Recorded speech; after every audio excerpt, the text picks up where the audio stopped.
आदाब नाजरीन, इस्तकबाल है आप सभी का तहजीब टीवी के यूट्यूब ऑफिशियल प्लेटफॉर्म पर। दुनिया भर की अहम खबरों के साथ मैं हिना मौज। चलिए खबरों की शुरुआत करते हैं। यमन के हूती ग्रुप ने गजा के मुद्दे पर दुनिया को सख्त चेतावनी दी है कि दुनिया के तमाम मुल्क इजरायली बंदरगाहों से अपना तिजारती रिश्ता खत्म कर दें, वरना उन जहाज़ों को निशाना बनाया जाएगा। इसके साथ ही हूती ग्रुप ने दुनिया से मुतालबा किया है कि दुनिया के मुल्क अपने समुद्री जहाज़ों पर हमले नहीं चाहते हैं तो वो इजराइल पर गजा में जुल्म रोकने के लिए दबाव बनाएं। दरअसल गजा में जंगबंदी को लेकर इजराइल और हमास के बीच पिछले एक महीने में कई मुज़ाकरात हो चुके हैं, लेकिन ये मुज़ाकरात नतीजे पर नहीं पहुंच पाए हैं। इस बीच यमन के हूती मसले ग्रुप के तर्जुमान याहिया सरिया ने एक बयान जारी किया है। उन्होंने कहा है कि हूती लड़ाके इजराइल से जुड़े सभी बैरूनी जहाज़ों को निशाना बनाएंगे। उन्होंने कहा कि इजराइल से जुड़े उन बैरूनी जहाज़ों की मंजिल कुछ भी हो, हूती ग्रुप उन पर हमला करेगा। याहिया सरिया ने कहा कि गजा में इजराइलियों के जुल्म, नाकेबंदी और भूखमरी का बदला इस कार्रवाई के जरिए लिया जाएगा। याहिया सरिया ने अल मसीरा टीवी पर एक बयान में कहा, इस बढ़ोतरी में इजरायली बंदरगाहों से जुड़े किसी भी कंपनी के सभी जहाज़ों को निशाना बनाया जाएगा, चाहे उनकी कौमियत कुछ भी हो और वो हूती ग्रुप की पहुंच में कहीं भी हो। हूतियों की चेतावनी, हमले से बचना है तो करना होगा ये काम, उन्होंने कहा। हम सभी कंपनियों को चेतावनी देते हैं कि वो इस बयान के जारी होते ही इजरायली बंदरगाहों से अपना लेन देन बंद कर दें। उन्होंने सभी मुल्कों से मुतालबा किया है कि अगर हूती ग्रुप के हमलों से बचना है तो गजा में इजरायली मजालिम को रोकने के लिए इजराइल पर दबाव डालें। 2 जहाज़ों को हूतियों ने समुद्र में डुबो दिया है।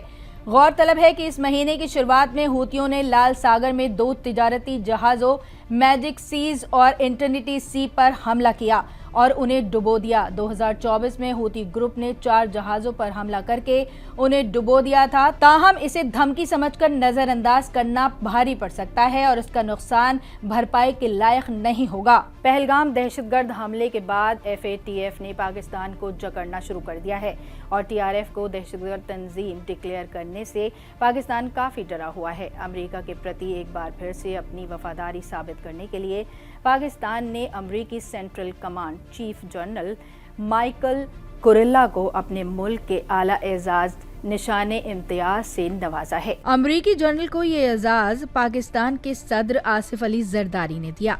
बता दें कि जनरल माइकल कुरेला पिछले कुछ महीनों में कई बार पाकिस्तान की तारीफ कर चुके हैं। वो कई बार दहशतगर्दी के खिलाफ लड़ाई में पाकिस्तान के ताउन को अहम बता चुके हैं। माना जा रहा है कि पाकिस्तान की शरीफ सरकार ऐसा करके डोनाल्ड ट्रंप के लिए अपनी वफादारी के सबूत पेश कर रही है, जिन्होंने पिछले दिनों पाकिस्तान के फील्ड मार्शल असीम मुनीर से मुलाकात की थी। पाकिस्तान अमरीकी फौज ताल्लुकात मजबूत करने में ताउन के लिए जनरल माइकल कुरेला को एजाज से नवाजा गया है। जनरल कुरेला ने जरदारी और पाकिस्तानी आर्मी चीफ जनरल असीम मुनीर से काफी देर तक बातचीत की। पहलगाम दहशतगर्द हमले के बाद FATF ने पाकिस्तान को जकड़ना शुरू कर दिया है और TRF को दहशतगर्द तंजीम डिक्लेयर करने से पाकिस्तान काफी डरा हुआ है और उन्हें लगता है कि ग्रे लिस्ट में शामिल किया जा सकता है। FATF की बैठक सितंबर-अक्टूबर में होने वाली है और उससे पहले पाकिस्तान अमेरिका को खुश करने की हर मुमकिन कोशिश कर रहा है। पाकिस्तान को 2018 में FATF की ग्रे लिस्ट में रखा गया था और अक्टूबर 2022 में बाहर निकाला गया। डिप्लोमेटिक जराये का कहना है कि आला फौजी एजाज देकर पाकिस्तान अमरीकी दिफाई इंस्टेब्लिशमेंट के लिए अपनी वफादारी और तालमेल दिखा रहा है। अमरीका FATF का फाउंडर मेंबर रहा है और उसकी पॉलिसी के अमल में उसका अहम रोल रहता है। इसलिए पाकिस्तान का यह कदम वॉशिंगटन से इक्तिसादी मदद पाने की हिकमत अमली के तौर पर देखा जा रहा है। एक रिपोर्ट के मुताबिक पाकिस्तान दोहरा किरदार निभा रहा है, क्योंकि एक तरफ वो चीन पर मुनहसिर है और वहीं दूसरी तरफ इस्लामाबाद अब ये इशारा दे रहा है कि वो अब पूरी तरह से चीन पर इन्हिसार नहीं करता है। 2021 में अमेरिका के अफगानिस्तान से बाहर निकलने के बाद सेंटकॉम इलाकाई फौजी हिकमत अमली के लिए अहम बना हुआ है। गजा की वजारत सेहत के मुताबिक 9 लाख बच्चे भूखे हैं और 70,000 से ज्यादा बच्चों में पहले से ही ग़िज़ाई क़िल्लत के आसार दिख रहे हैं। डॉक्टर्स का कहना है कि 5 साल से कम उम्र के बच्चों में शदीद ग़िज़ाई कमी है। सिर्फ 2 हफ्तों में ही 3 गुना से ज्यादा इजाफा हुआ है। भूख से बिलखते बच्चों को आंखों के सामने मरते देखने को मजबूर खवातीन और आसमान की ओर टकटकी लगाते लोग। गजा पट्टी में हर तरफ कुछ ऐसे ही मंजर देखने को मिल रहे हैं। दुनिया भर के मुल्क इस हौलनाक मंजर को देखकर दंग हैं। कई मुल्क इजराइल से अपील कर रहे थे कि गजा में भूख से मर रहे लोगों तक खाना पहुंचाने की इजाजत दी जाए। आखिरकार इजराइल ने इस अपील को मान लिया है। जंग ज़दा इलाकों में भूखमरी के बढ़ते वाकयात की बैनुल अक़वामी सतह पर मजम्मत हो रही है। इसी वजह से झुकते हुए इजरायली फौज ने ऐलान किया है कि वो गजा में राहत के लिए हवाई जहाज से इमदादी सामान गिराना शुरू कर रही है। साथ ही इजराइल ने कहा है कि अक़वाम मुत्तहिदा के काफिलों को इस पट्टी से खाने का सामान लेने के लिए नाम निहाद इंसानी हमदर्दी की राहदारी कायम करनी होगी। हालांकि गजा में सेहत अधिकारियों ने बताया है कि इमदाद पर इजरायली रोक अभी भी लागू है और 123 लोग भुखमरी और ग़िज़ाई क़िल्लत से मर चुके हैं। फिर भी इजरायली अधिकारी इस बात से इनकार कर रहे हैं कि गजा में कोई भुखमरी का बहरान है। इस इजरायली फौज ने गजा जा रहे इमदादी जहाज हंदला को घेर लिया है, जो इजराइल की नाकाबंदी तोड़ने की कोशिश कर रहा था। वो इजराइल की नाकाबंदी तोड़कर फिलिस्तीनी लोगों तक इंसानी इमदाद पहुंचाने की कोशिश कर रहे थे। ये अपनी तरह का दूसरा बेड़ा है। लगभग 40 दिन पहले इसी तरह की एक नाव मैरिलीन को भी इजरायली सेना ने जब्त कर लिया था। गजा में भुखमरी बढ़ रही है। आबादी को जिंदा रखने की कोशिशें कर रहे लोग अपने मरीजों के साथ साथ परेशान हो रहे हैं। अस्पताल के डायरेक्टर डॉक्टर फदेल नईम ने कहा है कि दिन में एक बार का खाना भी एक लग्जरी है। डॉक्टर बिना बुनियादी ग़िज़ा के काम कर रहे हैं।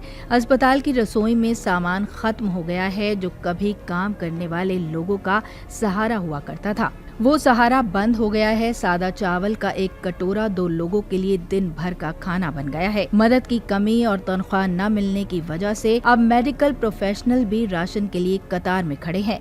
कई डॉक्टर भी अब भुखमरी का शिकार हो रहे हैं। गजा को लेकर आलमी राय सख्त होती जा रही है। बैनुल अक़वामी सतह पर फैसला 2027 से पहले नहीं आ सकता है।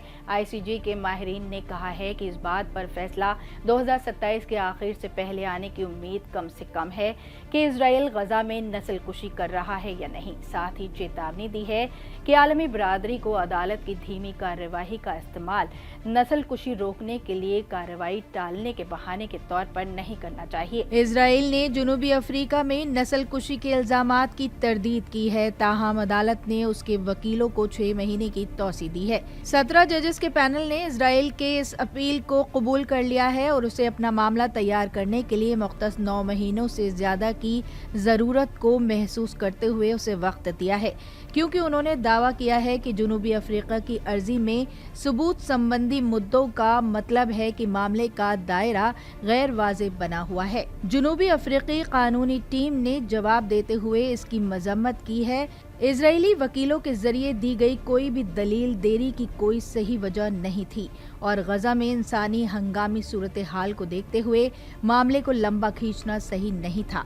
लेकिन अदालत ने इजराइल का साथ दिया, जिसके पास खुद अब अपना साथ देने के लिए अगले जनवरी तक का वक्त है। जनूबी ऑस्ट्रेलिया यूनिवर्सिटी में कानून की बड़ी और मानी हुई माहिरीन जूलियट मैकेंटायर ने कहा, मुझे लगता है कि ICJ सियासी माहौल की वजह से यहाँ बहुत मोहतात है।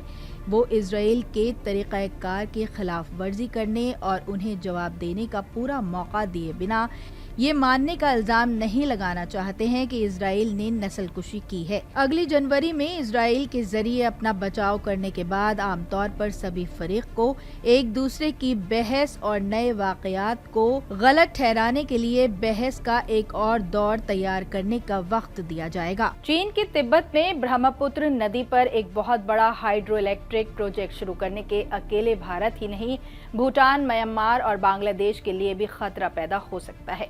इसलिए भारत को सबके साथ तालमेल बिठाना चाहिए। चीन ने तिब्बत में दुनिया के जिस सबसे बड़े हाइड्रो इलेक्ट्रिक प्रोजेक्ट पर काम शुरू किया है, ये सामरिक और जोग्राफियाई रूप से अकेले भारत के लिए चैलेंज नहीं है। ये भूटान, बांग्लादेश और यहाँ तक के म्यांमार तक के लिए भी कम खतरे वाला प्रोजेक्ट नहीं है। कहने के लिए चीन ने अपनी जरूरतों के लिए यारलुंग जांगबो नदी पर ये बड़ा डैम प्रोजेक्ट लॉन्च किया है, लेकिन इससे जनूबी एशिया के खित्ते में एक नई नई जोग्राफियाई सियासी कशीदगी बढ़ सकती है। भारत अभी तक चीन के इस 167.8 बिलियन डॉलर के प्रोजेक्ट पर बहुत ही सधी हुई रद्द-ए-अमल दे रहा है, लेकिन ये बात भी छिपी नहीं है कि असम और अरुणाचल प्रदेश में चीन की इस हरकत को लेकर तशवीश काफी बढ़ चुकी है।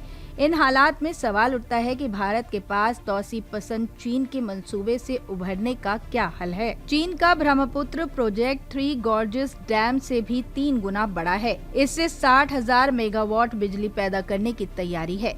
यहाँ तक तो ठीक है, लेकिन इस हकीकत से भारत कैसे मुंह मोड़ सकता है कि चीन जिस इलाके में अपने इतने बड़े मंसूबे को अंजाम दे रहा है वो हिमालय का वो इलाका है जो दुनिया में जलजले के लिए सबसे ज्यादा खतरनाक है। यहीं पर भारतीय और यूरेशियाई टेक्टोनिक प्लेटें आपस में टकराती हैं, मगर किसी बड़े जलजले की वजह से डैम में दरार आती है तो इसके निचले इलाके में नाकाबिले तस्वुर तबाही आ सकती है। ये शुक्ला मशरिक में भारत के लिए ही नहीं, भूटान, बांग्लादेश और म्यांमार तक इंसानी नस्लकुशी की वजह साबित हो सकता है। अरुणाचल प्रदेश के वजीर आला पेमा खांडू चीन के इस प्रोजेक्ट को इलाके के वजूद के लिए खतरा और वाटर बम बता चुके हैं। उनका खदशा बेवजह नहीं है। उनके मुताबिक ये प्रोजेक्ट सियांग बेल्ट में तबाही ला सकता है। वो कह चुके हैं कि कोई नहीं जानता कि चीन क्या कर सकता है, लेकिन बड़ा सवाल ये है कि भारत के पास मुतबादिल क्या है। तिब्बत अभी चीन के मिल्कियत में है। भारत ने सिफारती तौर पर भी सिर्फ इतना कहा है कि चीन निचले इलाकों के मफादात का ख्याल रखे। दूसरी तरफ चीन का कहना है कि ये प्रोजेक्ट उसके दायरे इख्तियार में है। अलबत्ता उसने भारत और बांग्लादेश के साथ मुनासिब मुज़ाकरात करने से इनकार भी नहीं किया है। कुछ एक्सपर्ट्स जो चीन की तौसी पसंद अज़ाइम से वाकिफ हैं और उसकी चालबाजियों को समझते हैं, उनका मानना है कि भारत को अपने तहफ़्फ़ुज़ात का खुलकर इजहार करना चाहिए। उससे हाइड्रोलॉजिकल और ऑपरेशनल डेटा मांगना चाहिए। इसी तरह से कुछ एक्सपर्ट्स की राय है कि भारत को इस परेशानी से निपटने के लिए सिफारती हथियार का इस्तेमाल करना चाहिए। इसे भूटान, म्यांमार और बांग्लादेश के साथ मिलकर इस पर आगे बढ़ना चाहिए, क्योंकि अगर ये सारे मुल्क इस मुद्दे पर एकजुट हो गए तो चीन से इस प्रोजेक्ट से जुड़े वार्निंग, डेटा शेयरिंग और डिजास्टर मैनेजमेंट में मदद लेने में मदद मिलेगी। इससे चीन पर बैनुल-अक़वामी सतह पर ये दबाव बनाया जा सकता है कि वो इस प्रोजेक्ट को लेकर जिम्मेदारी के साथ आगे बढ़े। नाज़रीन, आज के लिए बस इतना ही। देश दुनिया की अहम तरीन खबरों को मजीद जानने के लिए हमारे YouTube ऑफिशियल चैनल को सब्सक्राइब, लाइक और शेयर करें। इसके साथ ही इजाज़त दीजिए। आदाब।